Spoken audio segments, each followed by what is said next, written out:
Hi Brainies and welcome back to my channel. I hope you guys are doing super well and studying properly for your exams. So I am your Brainy mentor and today we'll be doing our economics chapter number 8, that is short run equilibrium output. Easy chapter है. अगर आपने previous chapter की video देखी है तो आपको ये chapter भी समझ आ जाएगा. इसमें मैं पहले खुद समझाऊंगी एंड देन हम बुक से पढ़ेंगे. पहली चीज जो मैं आपको बुक से ही समझा देती हूँ that is about short run कि शॉर्ट रन होता क्या है. शॉर्ट रन एक टाइम पीरियड होता है जिसमें टेक्नोलॉजी कांस्टेंट रहती है. मतलब कि technology place no role in the determination of output. Technology हमेशा ही कांस्टेंट रहेगी. ठीक है. आउटपुट किससे डिटर्मिन होगा? एम्प्लॉयमेंट के लेवल से. मतलब जितनी ज़्यादा एम्प्लॉयमेंट उतना ज़्यादा हमारा आउटपुट. क्लियर है. अब मैं आपको खुद समझाती हूँ, then you will be understanding clearly. Okay. Chapter में हमारा वर्ड आता है इक्विलिब्रियम. सबसे पहले इक्विलिब्रियम होता क्या है. ठीक है. इक्विलिब्रियम हमने 11th में भी पढ़ा है. इक्विलिब्रियम मतलब इक्वल. ठीक है. तो यहाँ पर हम पढ़ेंगे कि इक्विलिब्रियम अटेन कब होता है. Equilibrium is attained when AD is equal to AS. मतलब एग्रीगेट डिमांड और एग्रीगेट सप्लाई इक्वल है. ठीक है. यहाँ तो ये केस हो गया. This is the first approach. अब अगर मैंने आपको इफ यू रिमेंबर हमने पढ़ा था कि y is equal to AS. पढ़ा था कि नहीं? पढ़ा था ना. अगर y AS के इक्वल है तो हम यहाँ पर अगर हम वैल्यू पुट करेंगे तो we get y is equal to AD. है ना. हम ये भी कह सकते हैं कि इक्विलिब्रियम में y और AD भी इक्वल होते हैं. एग्रीगेट डिमांड और इनकम इक्वल होती है. ये तो आपको समझ आ गया. अब y क्या होता है? y होता है C plus S, consumption plus saving. है ना. और AD क्या होता है? Consumption plus investment. अगर हम इसको मतलब वैल्यूएट करें सो ये C और C कैंसिल हो जाएगा. We get S is equal to I. तो हम ये कह सकते हैं कि we attain equilibrium in two ways. Two ways कौन सी है? पहला या तो AD is equal to AS और दूसरा है S is equal to I. Basically हम यही दोनों अप्रोचेस पढ़ेंगे इन दिस चैप्टर. अब सबसे पहले आपकी बुक में गिवन है कि जब हमारा AS बड़ा होता है AD से, मतलब डिमांड ज्यादा है डिमांड कम है सप्लाई ज्यादा है. इसका क्या मतलब है? Let me give you an example. अगर आपके पास 20 एप्पल्स हैं. ठीक है. यू हैव 20 एप्पल्स बट लोग डिमांड कर रहे हैं 10 एप्पल्स की. ठीक है. 10 एप्पल्स की डिमांड हो रही है तो इसका आपको लॉस ही होगा ना, क्योंकि 10 एप्पल्स आपके पास एक्स्ट्रा पड़े रहेंगे. है ना. क्या होता है? अगर हमारा AS ज्यादा है और AD कम है दैट मीन्स प्रोड्यूसर्स को लॉस होता है. लॉस ड्यू टू अनफुलफिल्ड या फिर एक्सेसिव स्टॉक लिख सकते हैं, अनसोल्ड स्टॉक. ठीक है. तो उसकी वजह से हमें लॉस हो जाता है जब AS ज्यादा होता है. अब सेकंड केस आता है जब AD ज्यादा होता है और AS कम होता है. अब फॉर एग्जाम्पल अगर आपके पास 10 एप्पल्स हैं. ठीक है. You have 10 apples, you have to sell those 10 apples, but people are demanding 20 apples. लोग चाहते हैं कि हमें ज़्यादा एप्पल्स मिलें. तो क्या मतलब है इसका? हमें ये पता चलता है कि हमारी डिमांड ज़्यादा है, एप्पल्स की डिमांड ज़्यादा है बट जो हम बेच रहे हैं वो तो कम है. इसको हम ये भी कह सकते हैं कि प्रोड्यूसर को फिर से लॉस होता है due to unfulfilled demand. Demand fulfil नहीं हो रही. Sorry, I don't know what I am writing. Unfulfilled demand. ठीक है. ये 2 केसेस हो गए. जब AS ज्यादा होता है तब भी लॉस होता है. क्यों? क्योंकि स्टॉक सोल्ड नहीं होता, स्टॉक पूरा बेचा नहीं जाता. और दूसरा जब AD ज्यादा होता है तब भी लॉस होता है क्योंकि डिमांड फुलफिल नहीं होती. ठीक है. अब हम करेंगे हमारा जो बुक में है, आपके बुक में गिवन है ex ante savings, ex ante investment और ex post saving, ex post investment. Ex ante का मतलब होता है प्लान्ड या फिर डिजायर्ड. अगर आपको कोई पूछे what is x एंटे saving, you will say x एंटे saving is the desired saving या फिर प्लान्ड सेविंग. और एक्स एंटे इन्वेस्टमेंट क्या होता है? डिजायर्ड इन्वेस्टमेंट और द प्लान्ड इन्वेस्टमेंट. अब एक्स पोस्ट का मतलब क्या होता है? X post means the actual, जो एक्चुअल में हुआ होता है. अगर आपको कोई पूछे x post saving, the actual saving occurred in the economy. X post investment, the actual investment occurring in the economy. ये आपको लिखना है. ठीक है. अब हमारा आता है, अब हम पढ़ेंगे दोनों अप्रोचेस को, AD-AS अप्रोच एंड दूसरी SI अप्रोच. ठीक है. सबसे पहले आती है AD-AS अप्रोच, पहली अप्रोच. अब देखो आपने पिछले चैप्टर में एडी की डेफिनेशन पढ़ी है, क्या होता है? Total value of all the goods and services that consumers are planning to buy. और एएस क्या होती है? जो producers are planning to sell. यहाँ पे प्रोड्यूसर्स आते हैं, यहाँ पे कंज्यूमर्स।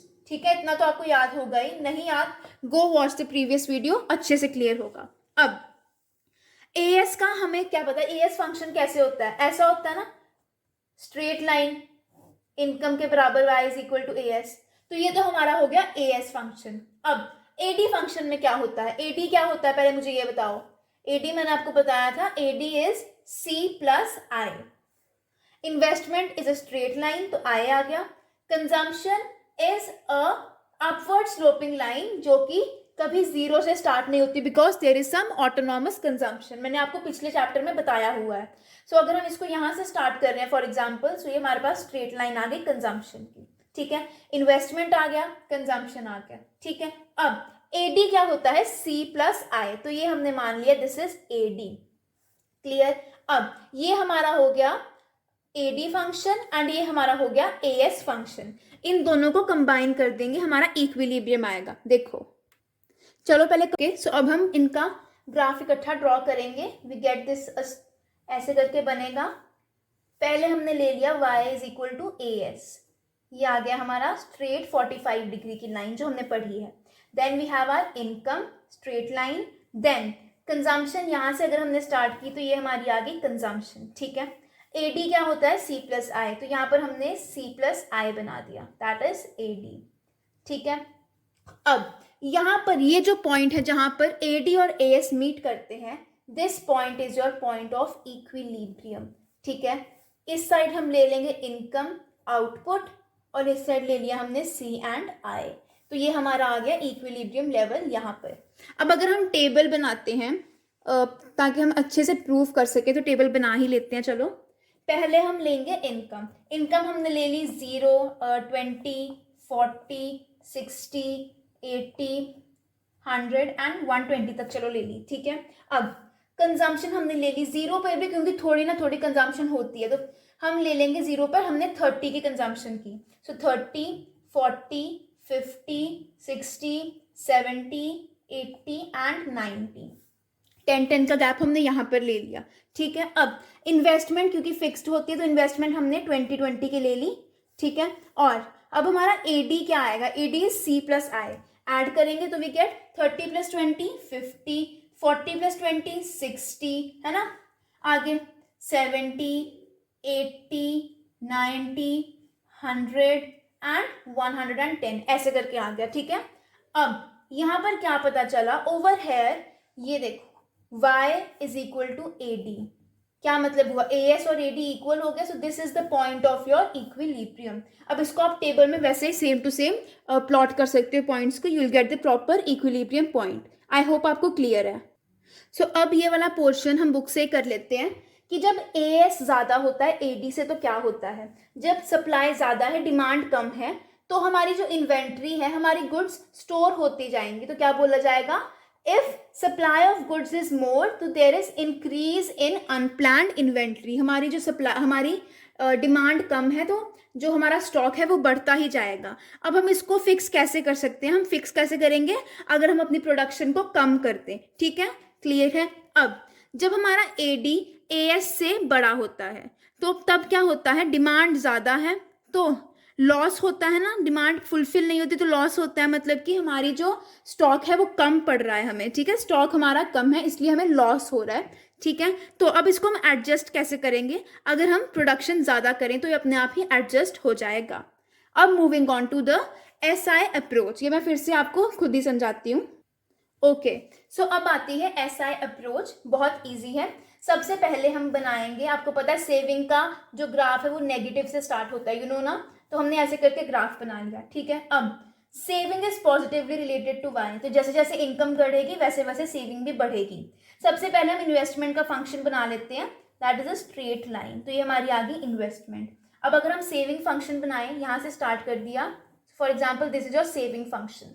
ठीक है, तो इस पॉइंट पे जहां पर सेविंग और इन्वेस्टमेंट इक्वल आती है, इस पॉइंट को हम बोलते हैं पॉइंट ऑफ इक्विलिब्रियम। ठीक है, और ये जो पॉइंट था यहाँ पर क्या है? यहाँ पे हमारी ये जो पॉइंट है हमारे यहाँ पर कंजम्पशन जीरो है, तो ये हमारा ब्रेक इवन पॉइंट है जो मैंने आपको लास्ट चैप्टर में भी कराया था, ठीक है। ये हमारा डायग्राम हो गया, इधर हमारी सेविंग इन्वेस्टमेंट आ गई और इधर हमारा आ गया इनकम एंड आउटपुट, तो ये हमारा आ जाता है इक्विलिब्रियम पॉइंट ओवर है। अब अगर आपको टेबल बनाना है तो how you will make the table, यहाँ पर आप इनकम ले लो, कंजम्पशन ले लो, फिर सेविंग क्या होती है y माइनस सी ले लो और इन्वेस्टमेंट ले लो। तो जहां पर सेविंग और इन्वेस्टमेंट इक्वल होगी वो क्या होगा, that will be the point of equilibrium. आप खुद वैल्यूज पुट कर सकते हो, जैसे मैंने ऊपर वाले में यहाँ पर पुट की थी वैसे आप वैल्यूज पुट करके निकाल सकते हो। क्लियर है। सो अब हमारा आता है कि जब सेविंग ज्यादा है इन्वेस्टमेंट कम है तब क्या होता है, तब क्या होता है एक्सपेंडिचर कम है इकोनॉमी में, तो आउटपुट जो है हमारी गुड्स सॉल्व, हमारी गुड्स मतलब बेची नहीं जाएंगी, तो क्या मतलब होगा, हमारी जो हमारा स्टॉक है वो इकट्ठा होता जाएगा, ठीक है, जब हमारी सेविंग ज़्यादा है, ठीक है। तो इसका क्या मतलब हुआ, अगर हम इसको फिक्स करना चाहते हैं तो हम क्या करेंगे, हम प्रोडक्शन कम कर देंगे जिससे सेविंग और इन्वेस्टमेंट इक्वल हो जाएगी, ठीक है। ये तो हो गया जब सेविंग ज़्यादा है तब हमारा स्टॉक ज़्यादा हमारे पास पड़ा हुआ है, ठीक है। अब आगे आता है जब हमारे पास सेविंग कम है और इन्वेस्टमेंट ज़्यादा है, मतलब इन्वेस्टमेंट ज़्यादा हो रही है और लोग सेव कम कर रहे हैं, तो इसका मतलब क्या हुआ, इसका मतलब लोगों के डिमांड फुलफिल नहीं हो रही, स्टॉक बहुत कम है, ठीक है। That means fall in the undesired unplanned inventory, मतलब हमारा स्टॉक कम है, ठीक है। So there is a loss of unfulfilled demand, demand fulfil नहीं हो रही इसलिए हमको लॉस हो रहा है, ठीक है। अब इसको हम एडजस्ट कैसे करेंगे, इसको एडजस्ट करने के लिए हम प्रोडक्शन बढ़ा देंगे ताकि एस और आई इक्वल हो जाएगा, ठीक है। तो अब हमारा लास्ट टॉपिक जो आता है इस चैप्टर का दैट इज मल्टीप्लायर। मल्टीप्लायर सबसे इंपॉर्टेंट टॉपिक है और इजी भी है, you can do it easily. सबसे पहले मल्टीप्लायर होता क्या है, मल्टीप्लायर होता है, पहले हम इसको डिनोट करते हैं के से, ठीक है, और multiplier is equal to delta Y upon delta I, ठीक है, ये तो आपको पता चल गया। अब अगर आपको कोई पूछे कि डिफाइन मल्टीप्लायर, तो आप ये बोल सकते हो number of times increase in output is greater than the increase in investment. Simple लिखना है तो you can say ratio between increase in income and increase in investment, easily आप लिख सकते हो, ठीक है। अब हमको रिलेशनशिप निकालनी है मल्टीप्लायर की और एमपीसी की, ठीक है। सो क्या बोला गया है, जो हमारा मल्टीप्लायर है के that is equal to 1 upon 1 minus MPC, जिसको हम कह सकते हैं कि डायरेक्ट रिलेशनशिप है, डायरेक्ट रिलेशनशिप विद एमपीसी, मतलब अगर एमपीसी बढ़ेगा तो हमारा मल्टीप्लायर भी बढ़ेगा, that means we have a direct relationship with MPC. अब लास्ट चैप्टर में हमने क्या पढ़ा था कि लास्ट चैप्टर में हमने पढ़ा था एमपीसी प्लस एमपीएस क्या होता है 1। सो एमपीएस यहां से अगर हम निकालेंगे आ जाएगा 1 माइनस एमपीसी, ये तो पता ही है ना सबको, है ना। तो हम क्या बोल सकते हैं, k is equal to 1 upon MPS, ये भी आ गया। इसका क्या मतलब हुआ, एमपीएस के साथ इनडायरेक्ट रिलेशन है या फिर इनवर्स रिलेशन बोल सकते हैं उसको। सो मल्टीप्लायर और एमपीएस का इनवर्स रिलेशन है, मतलब अगर एमपीएस बढ़ेगा तो मल्टीप्लायर कम होगा एंड वाइस वर्सा। क्लियर। अब प्रूफ करेंगे, देखो ऑल्दो एग्जाम्स में पूछा नहीं जाता, बट अगर आपको पूछा गया कि k is equal to 1 upon 1 minus MPC, तो आपको प्रूफ करना है। आप कैसे प्रूफ करोगे, देखो सबसे पहले हमें पता है k is equal to delta Y upon delta I, ये तो हमको पता ही है, और क्या पता है y is equal to C plus I, ये भी पता है। तो डेल्टा y क्या हो जाएगा, delta C plus delta I, ये भी पता है ना। और डेल्टा आई क्या हो जाएगा, यहाँ से डेल्टा आई हो जाएगा delta y minus delta C. अब हम क्या करेंगे, डेल्टा y वैसे का वैसा रहने देंगे, यहाँ पर हम डेल्टा i की वैल्यू पुट कर देंगे, तो हमारे पास आ जाएगा k is equal to delta y upon delta y minus delta C, ये तो आ गया। अब देखो क्या करेंगे, राइट हैंड साइड को हम डिवाइड कर देंगे, देखो क्या करेंगे, k इज इक्वल टू, अब हम इसको ऐसे भी लिख सकते हैं ना, delta y upon delta y, है ना, ऐसे लिख सकते हैं कि नहीं लिख सकते, नहीं लिख सकते, मैं बताती हूँ क्यों, क्योंकि ये न्यूमरेटर में, अगर ये डिनोमिनेटर में, अगर न्यूमरेटर में होता तो हम लिख सकते थे, ठीक है। तो यहाँ पर हम क्या करेंगे, राइट हैंड साइड को हम डेल्टा वाई से डिवाइड कर देंगे, देखो तो आ जाएगा k is equal to delta Y upon delta Y, कर दिया डिवाइड, और इधर भी डिवाइड कर देंगे delta Y upon delta Y, minus delta C upon delta Y. कर दिया डिवाइड, y और y कट गया, यहाँ से भी कट गया, तो हमारे पास आ गया k is equal to 1 upon 1 minus delta C upon delta y क्या होता है, MPC। याद है ना, delta c upon delta y that is equal to MPC। Sorry guys, मैं दिखाना भूल गई, ये देखो delta c upon delta y होता है MPC। ठीक है, सो ये आ गया हमारे पास k is equal to 1 minus MPC। अब अगर आप 1 माइनस MPC को MPS पुट कर देते हो, so we get 1 upon MPS। ये हो गया हमारा प्रूफ। क्लियर है? सो यहाँ से ना हमारे पास 3 फॉर्मूलाज आ गए मल्टीप्लायर के। पहला आया k is equal to delta Y upon delta I. ठीक है, दूसरा आया k is equal to 1 upon 1 minus MPC, और तीसरा आया k is equal to 1 upon MPS। अब अगर आपको कोई बोले कि हमें मल्टीप्लायर की मिनिमम और मैक्सिमम वैल्यू चाहिए, तो हम कैसे निकालेंगे? देखो, सबसे पहली चीज MPS, यहाँ पर हम वैल्यूज पुट करेंगे। सो मुझे ये बताओ MPC की मिनिमम वैल्यू क्या होती है? पिछले चैप्टर में पढ़ा था, MPC की मिनिमम वैल्यू होती है 0 और मैक्सिमम वैल्यू होती है 1। ठीक है, अब ध्यान से देखना, सबसे पहले हम मैक्सिमम वैल्यू लेंगे 1। क्या मतलब, k is equal to 1 upon 1 minus MPC, हमने 1 पुट कर दिया, तो ये हमारे पास आ गया इन्फिनिटी। तो maximum value is infinity. Multiplier की मैक्सिमम वैल्यू होती है इन्फिनिटी। अब अगर हमने MPC 0 पुट कर दिया मिनिमम, तो ये आ गया 1 माइनस 0, ये आ गया हमारे पास 1। सो मल्टीप्लायर की मिनिमम वैल्यू होती है 1। This you have to remember. आपको पूछ सकते हैं, आपको कुछ भी पूछ सकते हैं, MPS की बताओ, MPC की बताओ, मल्टीप्लायर की बताओ। सो ये आपको अच्छे से करनी है, this can come in your exams. ठीक है, ओके। सो अब हमारे पास आता है मल्टीप्लायर मैकेनिज्म। अब you have to remember one line, बहुत इंपॉर्टेंट लाइन है, लिख लो अगर लिखनी है तो। 1 पर्सन्स एक्सपेंडिचर, नोट कर लो साथ में, 1 person expenditure is equal to other person's income. Other person's income. अब मैं आपको इसका मतलब बताती हूँ। देखो, अगर कोई इंसान मतलब फॉर एग्जाम्पल, अगर आप एग्जाम्पल ले लो, फॉर एग्जाम्पल जैसे कोई मजदूर हैं जो ब्रिक्स वगैरह मतलब बिल्डिंग्स बिल्ड करते हैं, तो उनको पैसे मिलते हैं। ठीक है, अब वो उन पैसों को क्या करते हैं, वो अपने मतलब बच्चों के स्कूल के खर्चे पर लगाते हैं, सब कुछ उस पर लगाते हैं, फीस पर लगाते हैं। तो वो जो फीस होती है वो स्कूल वालों के लिए क्या होती है, इनकम होती है। समझ आ रहा है ना? So that's why we can say 1 person's expenditure is other person's income. अब देखो, यहाँ पर हमें मल्टीप्लायर प्रोसेस के बारे में गिवन है। मैं आपको बताती हूँ क्या होता है। हमने कुछ राउंड्स ले लिए, फॉर एग्जाम्पल हमने ले लिया round 1, round 2, 3, 4, 5 and so on. ठीक है, और हमने डेल्टा आई ले लिया। डेल्टा आई हमने यहाँ पर ले लिया सबसे पहले 1000। ठीक है, और डेल्टा वाई और डेल्टा आई इक्वल हो गए यहाँ पे, तो डेल्टा वाई हो गया 100। ठीक है, MPC हम लेंगे 0.9। MPC हमने ले ली 0.9। ठीक है, तो हमारी कंजम्पशन आ जाएगी 1000 का 0.9 करेंगे, वी गेट 900। ठीक है, और जो हमारी सेविंग बचेगी वो 900 से कम कितनी होगी, कंजम्पशन में से मतलब इनकम में से कंजम्पशन माइनस करेंगे तो हमारी सेविंग आ जाएगी 100। अब ये जो हमारी कंजम्पशन थी ये क्या होगी, ये किसी और की इनकम बनेगी, है ना, हमारा एक्सपेंडिचर किसी और का इनकम बनेगा, तो ये यहाँ पर आ जाएगी। और इसका 0.9 करोगे तो 810 हो जाएगा, और सेविंग कितनी हुई 90। ऐसा ही ये वाली यहाँ पर आ जाएगी अब फिर से, है ना, तो क्या हो जाएगी 810, और यहाँ पर आ जाएगा 729, और हमारी सेविंग कितनी हुई 81। एंड सो हम करते ही जाएंगे टिल द टाइम हमारी सेविंग्स 1000 हो जाती है, मतलब हम सब कुछ ही सेव कर लेते हैं, और हमारी इन्वेस्टमेंट तो है ही 1000, हमारी इनकम 10,000 एंड हमारी कंजम्पशन भी 1000। ठीक है, अब मैं आपको बताती हूँ कैसे हुआ ये सब। देखो, k क्या होता है, 1/1 माइनस MPC, तो 1 माइनस 0.9, ये आ जाएगा 1/0.1, तो हमारा मल्टीप्लायर आ गया 10। ठीक है, अब डेल्टा y क्या होता है, डेल्टा i इंटू के।